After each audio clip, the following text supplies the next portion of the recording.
Hello there! This is LEGO Dynasty, and today I'm bringing you guys my review of the LEGO Marvel, the Milano Spaceship. It's set number 76286, comes with 2,090 pieces, and is rated ages 12 and up. Now this set retails in the United States for $179.99, and in Canada for $239.99. Now without further ado, let's kick off this review, starting with the box. Now take a look at the box. As you can see, you have the Milano coming through a jump point there, which looks really awesome, I have to say. You also have, of course, the Iron Man with the Nano Gauntlet there on the side, Infinity Saga. This set is more from Guardians of the Galaxy 2, with, of course, featuring Baby Groot there, as it has all of the main Guardians of the Galaxy characters from the start of that film. Flipping the set around, you have the ship landed, and this actually looks more like Titan in the background, which is pretty interesting. Definitely not the most accurate. I say Titan just because of that. I believe that's supposed to be Thanos' ship. I could be wrong there. Maybe that's just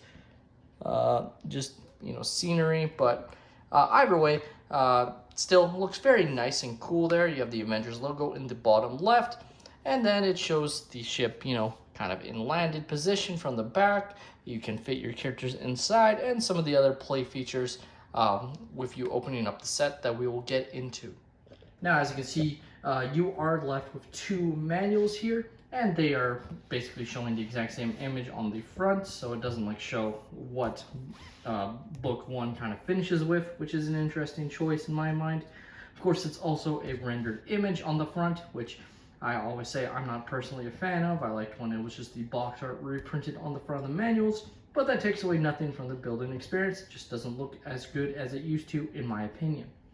As you can see, I was left with quite a large assortment of extra pieces following the build, which is pretty nice. You also have, some nice pieces like an extra katana for Gamora, an extra blaster for Quill, some of her Technic and studs, etc. So this is all nice to add to your collection for free.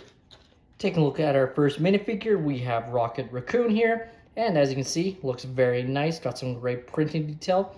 He has the short stubby legs that are not opposable, no arm printing. You can see his back printing looks pretty nice there on the back as well. And he has this blaster that's been added on with some brick build parts to make it look a bit more accurate, which looks pretty nice. Next up, we have Baby Groot, of course, in his potted plant, which looks pretty fun there. He is definitely very cute, I have to say. Just a nice little molded piece here that you can, of course, take out of the potted plant. And he actually has these parts where you can actually have him hold on to another character, like he's being held, which is pretty fun. So just to show what I mean there, attach him to Rocket. You can get his part in. Just like that. So you can have him holding Baby Groot, which is definitely pretty fun there. Of course, you can also do that when he's in the potted plant as well. Our next minifigure is Gamora, and she looks absolutely outstanding here. Some great torso printing there, going to the belt, to the legs, which looks pretty awesome. She has some great back printing and a double-sided face, which looks pretty nice. And as I mentioned, she has her katana. Next up, we have Drax, and he again also looks pretty darn good, I have to say. He has a smiling face. Of course, as he is bald, he doesn't have really a double-sided face, but has printing on the back. Great torso print, and also has some very awesome arm printing of his, sort of either just it's what's on his skin or tattoos. I don't think I ever 100% knew if that was supposed to be tattoos or just how his skin is, but either way, looks really nice. And our last minifigure is, of course, Peter Quill, or Starlord. There's only one main problem with Starlord in the set, and that's the fact that they didn't include his helmet. I don't know why they did. Don't get me wrong, I'm glad they have the hairpiece, but feels like they should have also included the helmet, since it's already a piece they've made in the past. I don't know if the mold has gone out of stock or whatever, but still, definitely feels wrong that he doesn't have his helmet. The figure itself looks really nice. Great torso print and leg printing as well, and even the back print looks pretty nice. And then he also has a double-sided face, which looks like that. Now let's get into the Milano. And I gotta say, I really like this set. Obviously, very similar to the previous Guardian ship that we got a few years ago, especially just in terms of the overall design and size.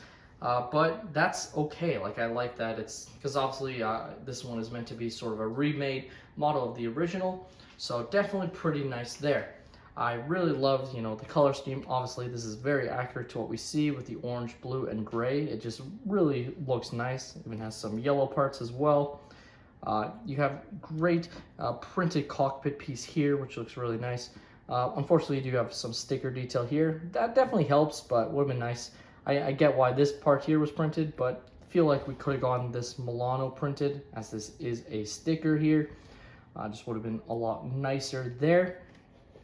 If you sit around, you can get a nice look at the engines that actually have some opposability, which is pretty fun here. So you can put them in different orientations on the back here if you want, which definitely looks pretty nice. And then you have the main sort of thruster engine, I believe is what that's supposed to be. You have some nice greebling techniques and also a glass cockpit piece, as you can fit a character in there, which looks pretty cool, I have to say. The wings, of course, are also movable to an extent. It's not like you can go crazy, but you have some opposability here on the side with moving these around, especially right here. Just can't move them too much, otherwise you'll pop the piece out actually. But even on the back here, that part there is nice and movable here, as you can see.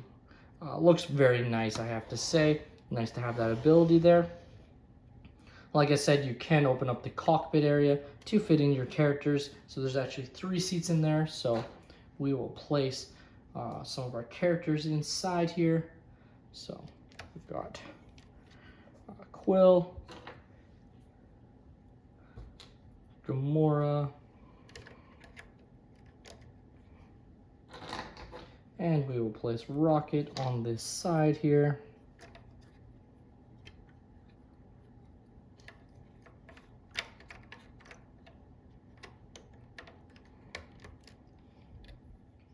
And you don't have to worry closing it up. It will fully close. You don't have to worry because Rocket is standing there that the cockpit won't close. So that's definitely very nice there. As you can see, there is some detail here. They're using some chainsaw pieces to represent the sort of thrusters there. Just to show right here these pieces, but there's no real like control panels on the inside. I guess there is a couple stickers next to Quill. Quill's chair here, right here, that I guess you can sort of reenact with them controlling the ship, but it's nothing like too crazy, and definitely would have been nice if we got more printed element there rather than a sticker, but the sticker definitely helps the set look pretty good. Now, the other main feature is the fact that you can lift this whole section up to reveal more space on the inside here, where you have some nice detail. I'll actually move Quill just so we can see some more inside there. You have this nice sticker detail here of a poster, which looks pretty nice. You also have some more detail right there. I don't know if this is meant to be like a picture or a phone call with Yondu that's happening, but still looks pretty good there. And you have some more seating in the back there, which definitely looks pretty good, as well as some, spots to place your weapons there. Just getting a nicer look. You also have, of course, Quill's, sort of radio in the back here, along with a bed for him to sleep in, which looks pretty nice. No detail on the right there. There's definitely room for your characters to fit in. I believe this is where you're supposed to place Groot here, right in the middle, which looks pretty nice. If you put him backwards, as he's, doing his little dance while, Drax watches or turns around and catches him, etc. So that's pretty fun there. And you can get a nicer look at the cockpit area. It's definitely not the largest section, but it's also not like, it's nice that they have something rather than it just being, Technic and you only have space for your characters up front.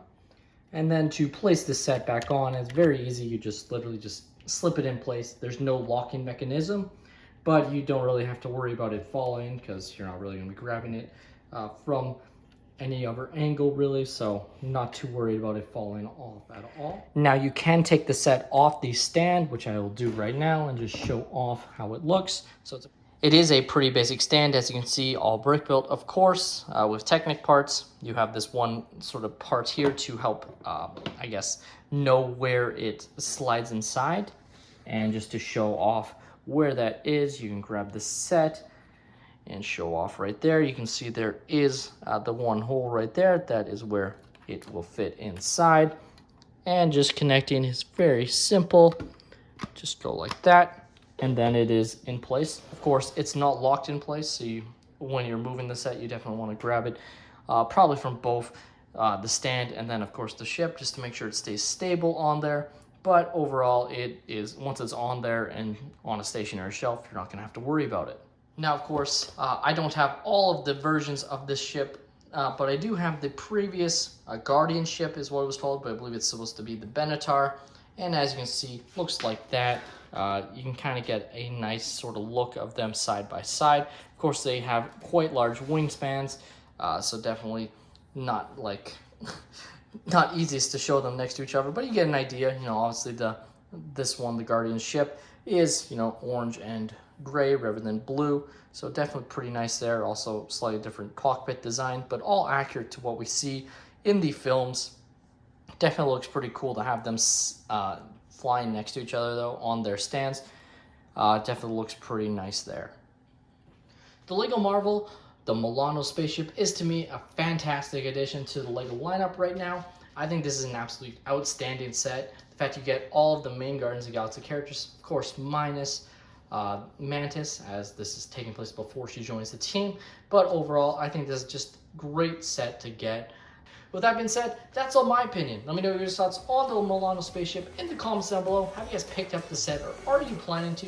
Please like and subscribe if you have enjoyed, and have a great day, everyone.